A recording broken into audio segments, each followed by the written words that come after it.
Hello बच्चों, इस video में हम पढ़ेंगे चैप्टर वाक्य। उससे पहले कुछ एक्टिविटी करते हैं। यहाँ पर बच्चों आपको बताना है कि आप अपनी बातचीत में किस तरह के वाक्यों का प्रयोग करते हैं, जैसे कि सरल वाक्य, संयुक्त वाक्य, किस तरह के वाक्य आप प्रयोग करते हैं वो आपको यहाँ पर बताना है। अब हम यहाँ पर देखते हैं, कुछ बातचीत लिखी है उसको पढ़ते हैं। ये बच्ची बोल रही है निकलते तारे रात में, है का आग गोला सूरज। तो इससे कुछ समझ में नहीं आ रहा। दूसरा वाक्य पढ़ते हैं, तारे रात में निकलते हैं और सूरज आग का गोला है। तो ये बातचीत समझ में आ रही है। तो दूसरी बात समझ में आ रही है क्योंकि इसमें शब्द सही क्रम में लिखे हैं और ध्वनि से वर्ण बनते हैं और वर्ण के मिलने से शब्द और शब्दों के मिलने से वाक्य बनते हैं। ध्वनि से वर्ण, वर्ण से शब्द और शब्द से वाक्य। तो बच्चों हम सब आपस में जो बातचीत करते हैं वो वाक्यों में ही करते हैं। वाक्य क्या होते हैं?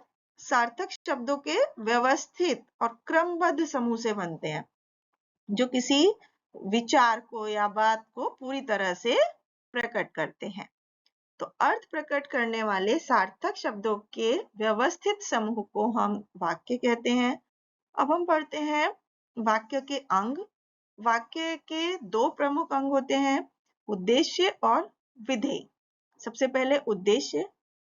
वाक्य में जिसके बारे में कुछ कहा जाता है उसको उद्देश्य कहते हैं। जैसे कि सचिन तेंदुलकर बहुत अच्छा खिलाड़ी है, तो किसके बारे में बताया गया? सचिन तेंदुलकर के बारे में, तो ये उद्देश्य हो गया। इसको हम कर्ता भी बोलते हैं। दूसरा होता है विधेय। उद्देश्य के विषय में जो कुछ कहा जाता है वो विधेय होता है। जैसे सचिन तेंदुलकर के बारे में क्या कहा गया? वह बहुत अच्छा खिलाड़ी है, तो बहुत अच्छा खिलाड़ी ये हो गया विधेय। अब हम वाक्य के अंग पढ़ेंगे। वाक्य को दो आधारों पर बांट सकते हैं, रचना के आधार पर और अर्थ की दृष्टि से। तो रचना की दृष्टि से वाक्य सरल वाक्य, संयुक्त वाक्य और मिश्र वाक्य होते हैं।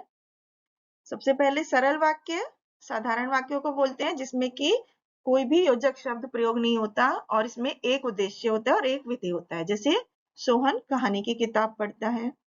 संयुक्त वाक्य में संयुक्त मतलब होता है जुड़ा हुआ। ऐसे वाक्य जो दो वाक्यों के मिलने से बनते हैं, योजक शब्दों से उनको जोड़ करके एक वाक्य बनाते हैं। जैसे मैं लखनऊ जाऊंगा पर मेरे भैया लखनऊ से यहाँ आएंगे। तो यहाँ पर दो वाक्य अलग अलग हैं जिसमें पर योजक शब्द से वो जुड़े हैं। तीसरा है मिश्र वाक्य। मिश्र मतलब होता है मिला जुला।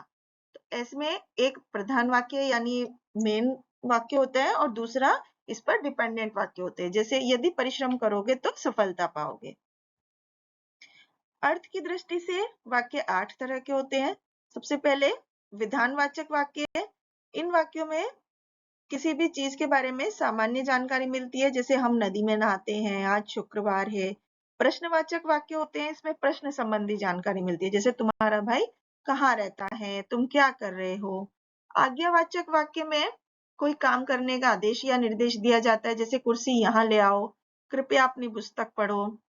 निषेधवाचक वाक्य में किसी काम के ना होने या ना कर पाने का पता चलता है। जैसे हम आज घर नहीं गए, मैंने आज अखबार नहीं पढ़ा। इच्छावाचक वाक्य में बोलने वाले की इच्छा, आशीर्वाद, शुभकामना आदि का पता चलता है। जैसे ईश्वर करे आप दीर्घायु हो, सदैव खुश रहो। अगला संदेहवाचक, जिसमें किसी काम के बारे में शक हो। जैसे हो सकता है आज बारिश होगी, शायद शोभा खेल रही है। संकेतवाचक वाक्यों में किसी कार्य की सफलता या असफलता की तरफ इशारा होता है। जैसे यदि तुम घर जाते तो मैं दुकान पर चला जाता, यदि तूफान आ गया तो तुम बहुत भारी क्षति होगी। अगले होते हैं विस्मयादिबोधक वाक्य, जिसमें किसी आश्चर्य, खुशी, दुख, पीड़ा, शोक, घृणा आदि भाव व्यक्त होते हैं। जैसे हाय राम, यह क्या हो गया, अरे यह क्या किया। तो ये विस्मयादिबोधक वाक्य हो गए। तो इस तरह से वाक्यों के प्रकार के बारे में हमने इसमें पढ़ा। Thank you.